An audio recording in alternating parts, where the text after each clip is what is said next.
Thank you so much. I'm so happy to be in conversation with Arundhati today because we've had conversations before and this is like a continuation. But first, Arundhati, I think you should tell us what polyamory is essentially. Like, what does that mean? Yeah, thanks, Sindhu. We are almost destined, to be talking to each other. So Sindhu also has a book which the discussion is from 6 to 6:50, and you must all go for that as well. We are doing our little plugins here for each other. Um, and I write about polyamory love relationships. The book is called All Our Loves. It is the first sort of polyamory book for India. It specifically looks at the journeys that people are living every day in India as polyamorous folks, queer, straight, different kinds of people. And there are, the best thing about polyamory I felt is that you can actually define it in very different ways. So what I will share is what my definition is or has grown to be over the years. I see it as the desire, ability, and practice to love more than one person at a time, simultaneously, with or without sexual intimacies, but with the consent of all. It might seem a little long, Sindhu, but it's important because each of those words are very intentional, very deliberate, and obviously has an impact on how one lives with everybody else. So I think in your book you write a very beautiful sentence. You say, love that attempts to cross boundaries, loving in ways that the world considers wrong. Because I think post-colonial India is still so stuck with Victorian morality. It's forgotten a lot of its OG, social mores, right? So when you started your polyamorous journey in India, did you find community? Was it very hard in that sense? Because the heteropatriarchy obviously hates anything that deviates from the norm of how people should be in a monogamous marriage. If you're not a wife, if you're not a mother, what's the point? So how did you navigate that in India? So, in a country where, forget polyamory, where loving across your caste boundary can get you killed. I think we're very far from looking at polyamory as something that is acceptable in across all types of lives and families. But I must say here that love that is across any kind of border, be it religion, be it caste, be it gender, be it sexuality, anything that does not stay within what the powers of kinship and the reasons for which those powers must stay in the hands of those who have them. Any love that tries to push that envelope, transcend that, creates trouble for the people who are in love. And I think that's because love is one of the most, I feel, most powerful forces that can topple all kinds of kingdoms. And it has over the ages. And that's why rulers of any kind are really afraid of love and lovers and those who write about love and profess it. Yeah, that's beautifully said. And I think, pushing people to sort of reify how society is, to just keep repeating, like, this is how you're supposed to be, this is how it should be in the future. Anybody who tries to deviate from that is punished brutally in this country, obviously. Not just this country, actually. So many countries. If you just look at the number of countries that still considers queer love as punishable, the numbers are huge, and we are 2025. We are talking about. That is true. Living in the UK has, it's very transphobic and, you're right. And as we were saying, these are Victorian norms anyway imported from the UK to India. So can you tell me, I've spoken about this with you before, like Gen Z and millennials, more Gen Z and now Gen Alpha, these ideas are okay with them. They're not as scandalized by these ideas. But do you think, or it's every generation has its sort of naysayers and the libertines, do you think? Or do you think some generations are more libertine than others? What do you think about this? See, I feel that people who are young today have found a certain language to talk about this. But this kind of love, which is the ability to be in love and relationships with more than one person at a time, has always been around. It's been in our families. It's been, we all know about it. We may not talk about it. And we may also consider it something that is going to go away because finally everything else has to fit into the heteronormative, typical monogamous family life. So everything happens under the carpet. I think the difference only is, I see two differences in the way younger people look at this. One, that they are calling out the bullshit of our generation very strongly. Yeah. They are calling out our denials. They are calling out our deceptions. I speak to young people who are still in college, who are questioning why their typically Hindu parents don't have Muslim friends or queer friends for that matter, and why these are not people that they see in their immediate family circles, see acknowledged, invited, etc. So all of this is being called out quite openly, quite fearlessly, and I applaud the younger generation for that. But on the other hand, what has also happened is there is so much of verbalization. There is so much of putting words and jargons and descriptions and definitions into everything that I wonder whether some of the ephemeral, some of the transcendental parts of love, relationship are being squeezed out of their essence. I wonder. So that's a dilemma that I myself have. And in one of the chapters, which is to do with words and language in the book, I talk about it, that there is this beauty of finding language and words, but there's also this fear of getting stuck in those words and getting defined by themselves. So this constant need to make words and break words, make meaning and break meaning, and then push that meaning further, I think is also an act of love. Yeah, I think in the book she uses, it's so much Bengali in it as well, like she talks about, which is because, words are fluid, so they have all this beauty that if you just see it in one way, you sort of miss the whole point of it. So I wanted to talk about, in your book you say, polyamory is not for the faint-hearted, right? The challenges of polyamory. What I want, I want to sort of make you explain this a bit more. Because let's, it's that the idea of being in love with one person for your entire life. I mean, that's what is pitched by, let's say, Bollywood, Hollywood, or whatever, as the ideal. It's only a pitch. Yeah, it's a pitch. So you're meant to be in love with one person forever.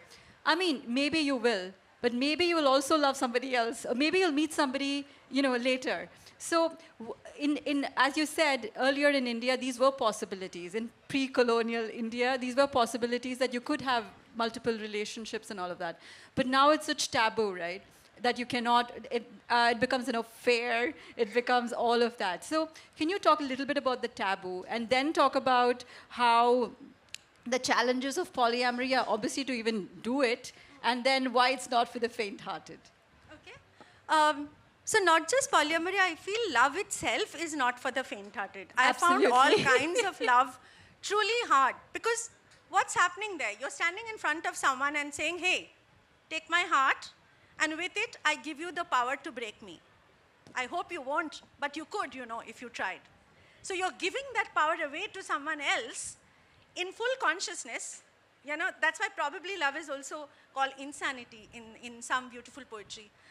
You're doing that completely irrational act of handing over power for your own destruction to someone else. That's love. And if that's what you're doing, then all kinds of love is difficult. Within that, polyamory is harder because of a couple of reasons. I would say, the book talks about many, but I'll talk about just two. One is that in a lot of one-on-one love, where you are in love with just one person and that's the relationship that defines you, it is so easy to cut yourself off from the rest of the world, to completely decontextualize your existence with that person, lift it out of now, and place it in almost a kind of fortress, that you protect, that you... and it makes you completely, I think, apolitical in a way. And Hannah Arendt talks about this in her critique of love, where she says that this kind of love is totally opposite of the public life of politics that each one of us are supposed to live. And I think polyamory actually is hard because it challenges this notion of love. You can never create that solo world with one person anymore. Because now your world has not just the multiple people that you love and care about when you have multiple relationships, but they have their lovers and they have their partners who you have not chosen, but they're very much part of your world of well-being. And suddenly you have a world where multiple people live, not all of them by your choice, and you have to find ways of coping with that world. Yeah. And I think that's where the politics of being also comes in, that you can't anymore think of hum do, hamara do kind of love story anymore. It then becomes another world that you've created where many other people come to stay, come to live. Whether you like them or not, you have to sometimes jhelo them because they are beloveds of your beloved. And by extension, your family as well. So, okay, I have two questions about what you just said. The first is that, let's unpack this a little bit more, right? About, can one person fulfill everything for you? You just spoke about like building that fortress around yourself for that one person. So can one person be everything for you? Be the most romantic partner ever, be the most intellectual partner ever, be there for you in every single way? And the second question I have for you is about the jealousy bit. Yeah. So if there are so many people involved, there is bound to be jealousy. Okay. You know, one person never actually fulfills everything anyway, even for all monoamorous people who are here. Many of you may be monoamorous. You are never actually loving just one person. If you actually look at your life, there is love that you share between friends, there is love that you share with partners, parents, siblings, children, etc. And if you put all of them on a flat plate without considering the romantic sexual love like a pyramid which sits on top, then suddenly you see that you are never really fulfilled by just one person or their love, right? You are anyway in love with multiple people. You've just told yourself that one of them has to be like on a pyramid and sit right on top. Have you heard of the term work husband, work wife? Yeah, of course. And then there are people who are also believe in relationship anarchy, where they are saying that they don't prioritize one relationship over another, and it's more situational, etc. Coming to, so that not just for polyamorous people, I think for anybody, I mean, anyone sitting here, your life is full of different kinds of love. Whether you prioritize one over the other is, again, I've always found it really silly that people think romantic and sexual love is actually a priority. Because in my experience of people, I have seen partners part ways because, say that their child needs a certain kind of care. I have seen partners part ways because of politics and beliefs that grow in different directions. So other kinds of love can overthrow the typical romantic sexual partner love or the couplehood love that we constantly like pitch. Yeah, I mean, I've heard these stories, right, where a woman's, say, her best friend is way more important to her than, like, say, her, husband. Yeah, and, happens all the time. Yeah. So that's also love. You know, and I mean, we're not going to call that polyamory, maybe. That person maybe wouldn't. I will, because it's very difficult to define and draw those boundaries and maintain those boundaries forever. Yeah. Because those boundaries are, in reality, very blurred. Where does physical intimacy end and sexual intimacy begin? Yeah. These are very blurred boundaries, and you might decide not to cross them. That's another thing altogether. A polyamorous person may say that, hey, I just don't want so much complication in my life, and I've decided to live with one person, or make a partnership or a couplehood with one person. But that's choice, and that's something that you're doing intentionally. Coming to jealousy quickly. Well, this was my biggest challenge in this, because I think I'm a very proud person and also very egoistic, and it used to really bother me whenever I felt that somebody else was the center of attention, and that's what actually happens in polyamorous relationships, that you take turns in being center of attention. But what I learned, and that's a great learning over a period of time, is you have to see jealousy for what it is and understand where it comes from. Is it fear of abandonment? Is it competition and a sense of failure in that competition? Is it a kind of feeling exile, like as if you imagine the heart as one room with only one single chair? And so if you're not sitting on the chair, then you're not even in the room.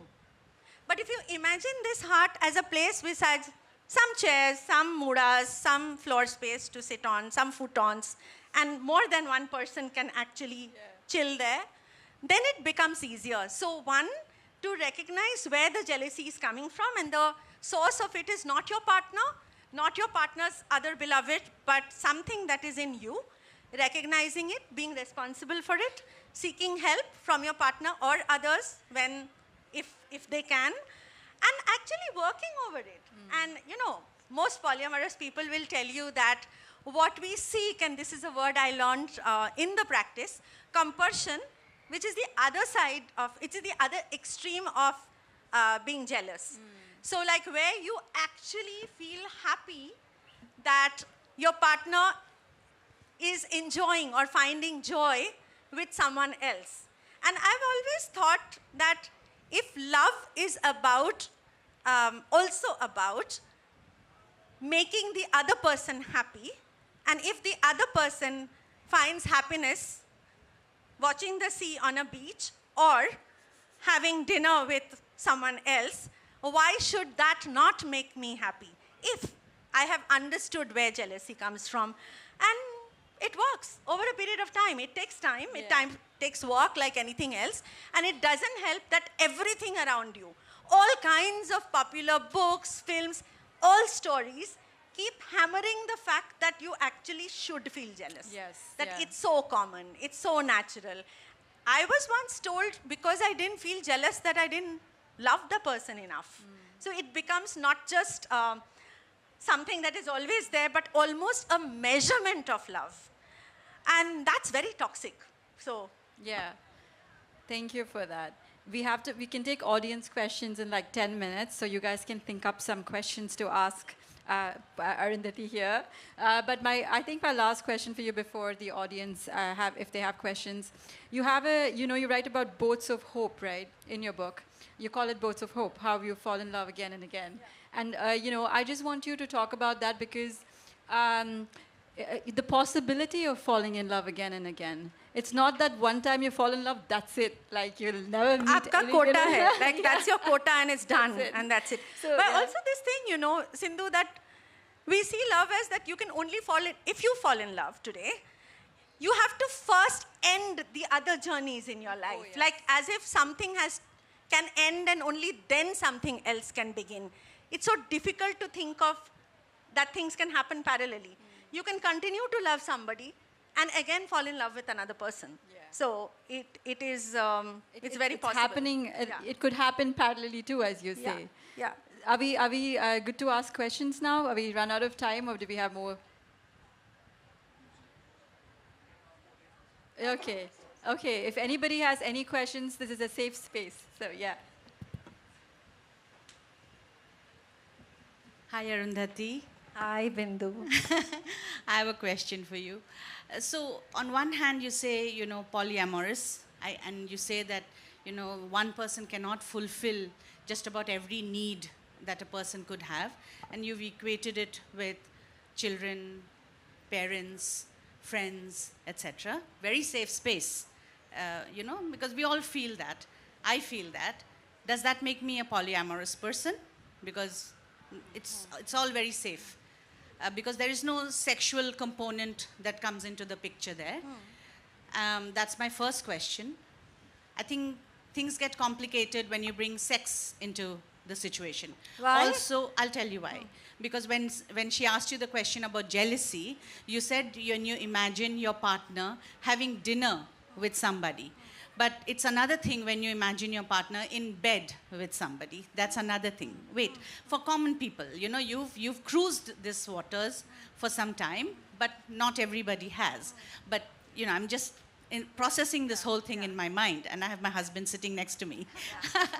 So that's one thing. And having said that, you know, what was the objective of writing this book?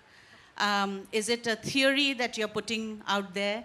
Is it your act of rebellion? Or is it a genuine change that you want to see in society? Is it assuaging guilt if somebody's feeling that way? Or is there more than one objective? Okay. Thanks so much, Bindu. So I must say, Bindu and I went to school together. We've known each other from class 1 till class 10. We were, yeah, more or less together. Yeah. So thanks so much. Trust one of your closest friends to ask you one of the most difficult questions. Thanks. I was just going to say, I was going to stop her. And, okay, let me come to why the book. 4 reasons. One, when I was going through my sense of coming into being a polyamorous person, I was full of shame, guilt. I thought I was really shallow, couldn't sustain relationships. Today, I have relationships that are 25 years, 8 years, 16 years long. And they have remained parallel, sexual, romantic, all kinds. So, but it has taken me a very lonely journey. I don't want others to feel that way. That's number one. Number two, a lot of people are curious and are dealing with issues in their monoamorous lives, but are constantly running into questions. And I felt maybe some of those questions can be answered by changing the frame a little bit. And I'm not saying they'll all start practicing polyamory tomorrow. If they will or not, it's up to them. But they may be able to see through a different frame. The same questions asked through a different frame may be different. The third reason was that there were many people like me, and today many of them can't be out and talk about it. I have a lot of privilege that allows me to sit here and speak about it. I don't have an extended family I have to respond to. I have friends who, and most of them understand. I live in a world that gives me the safety with which I can say all these things sitting here, right? A lot of my friends don't have it. And their stories are also in the book. And I wanted these stories to be out there. Somebody asked me why, these are all very private, personal things, why is it public? I think love could have remained private if, for love, people did not get discriminated against, or people did not get, and we get discriminated for all kinds of love, you know, queer love, like I said, love across caste, religion, etc. So there are many reasons for the book, and these are some of them. What it is not a pitch against monoamory. It is not to say that this is in any way easier, harder, cooler, funkier, whatever way of loving and living. It is to say, hey, this is another way. This is another way of being. It is as hard as what you go through with love. And it's okay. And let's understand each other. A friend of mine that you know, Mimi, who went with us to school together, she leads a very different life. She has 1 husband, 2 kids, and she's a teacher. And she had once told me that sometimes people who lead lives that are apparently different talk about the costs you pay, or a price that you pay for such a life. What you don't realize is people like us who live the everyday so-called mundane life also pay costs, except these costs have been so normalized that they are not even seen as price and cost and hardship. So the book is not about how polyamory is any better or worse. It is to say that this is also how some people live, and you know, so that's how it is. Thank you for the question and the answer. Does anybody else have any questions? Hi, yeah, thanks. I wonder, do you think of polyamory as like a sexual orientation, like as something that's maybe more innate in some people than in others? Or do you think that it's more of a rejection of, monogamy as a social construct, or something else entirely? Thanks, Rolo, for that question. This is something we discuss a lot within the community also. And I must say, from my experience, I have seen both people and also those who live through monogamy and monoamory and find it really hard to live up to its expectations, which they feel are quite deadening of their life force in many ways, and then choose. And then so many have gone back to monoamory as well from polyamorous lives. So some feel that they're born like that. Like, for example, I think I feel I'm born like this. I'm very dil fake. I fall in love very easily also. And I see a lot of beauty, a lot of courage, a lot of compassion in people, and I want to connect with that. And I fall in love in the process.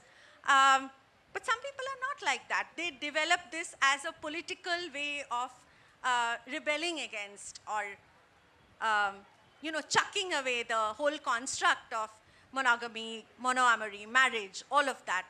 And for some people, it's just a way to experiment with life and relationships. So all of those. Thanks, Arundhati. Thanks, Rolo. Any other questions?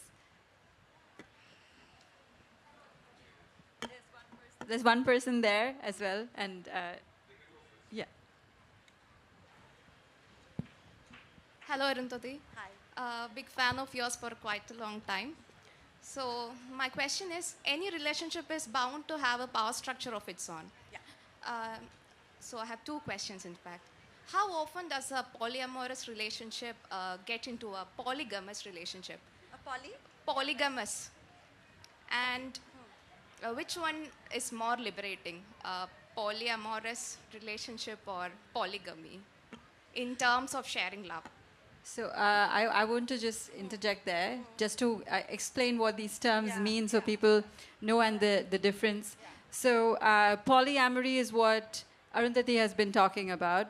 Polygamy is having multiple wives, and polyandry is having multiple husbands, both of which widely existed across the Indian subcontinent before the British actually made it illegal. Yes, yeah. So right now you cannot have, many wives or many husbands. I'm sorry about that. But you may be polyamorous. But if Arundhati wants to answer that. No, so I see, so the word gamy means marriage. So polygamy means multiple marriages, under which you have the polygyny, where you have multiple wives, and polyandry, where you have multiple. Now, I know very little about marriage. So I don't comment on it at all. I will only comment on the love part. Okay? So polyamory, which is that, yes, there are power structures, and exactly every relationship of love is constantly dealing with the dynamics of power between two people, right? And we talk about equal relationships, etc. But I don't think there is as much equality required as there is compassion and justice. Because powers are never equal. It will always be thoda idhar zyada, like a little less here, a little more there. And it's about how do you negotiate beyond that? Where do you get to from that? So yeah, I mean, every relationship of love has it, whether it's polyamory or monoamory as well. We had another question there. This will be the last question that we'll be able to take. Oh, does somebody else want to ask another question? Anybody else in the audience? Because they're friends, he can ask that later. Okay, so very simple. There is a whole theory that when you have children coming into the equation, things get complicated, right? So it's a lot of people would argue that once you have children, then the same set of parents or carers or father figure, mother figure, whatever you want to call them, it could be two women, it could be two men, whatever, adopting children, or man and a woman classic structure. In the old days in India, there was a joint family, so whether there was non-amory or polyamory or polygamy, it was a whole family in the village bringing you up in most families. So children were kind of taken care of. There was kind of fail-safe redundancies in the parenting front. But now that we have atomized people living away from the joint family thing, unless you have a collective polyamorous community living together in a big house, kind of reproducing the joint family structure, is it not likely that the children would suffer, even if the parents are happy, but if they're moving around like with different partners and different schedules and different movements, how do you look after the kids is one question that would come up to my mind. Absolutely.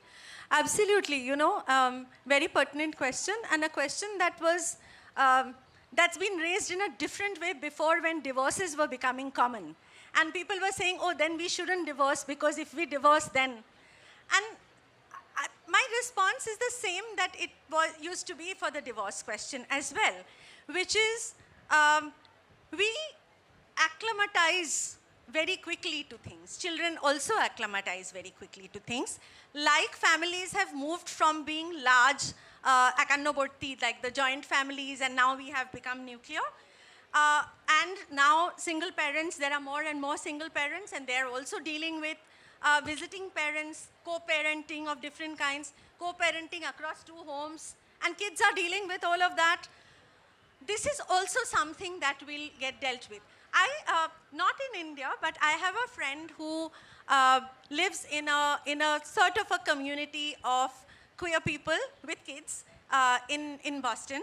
And so she has also written this book called Polyamory for Dummies and Kink for Dummies, which has just come out in the US. And she shared this with me, how she raised her daughter exactly like the village. That her different partners, her different friends, they didn't live in like one, like the utopia of the polyamory life, that you have this beautiful commune together. Not that, but with a lot of joint responsibilities. And kids adapt, kids figure.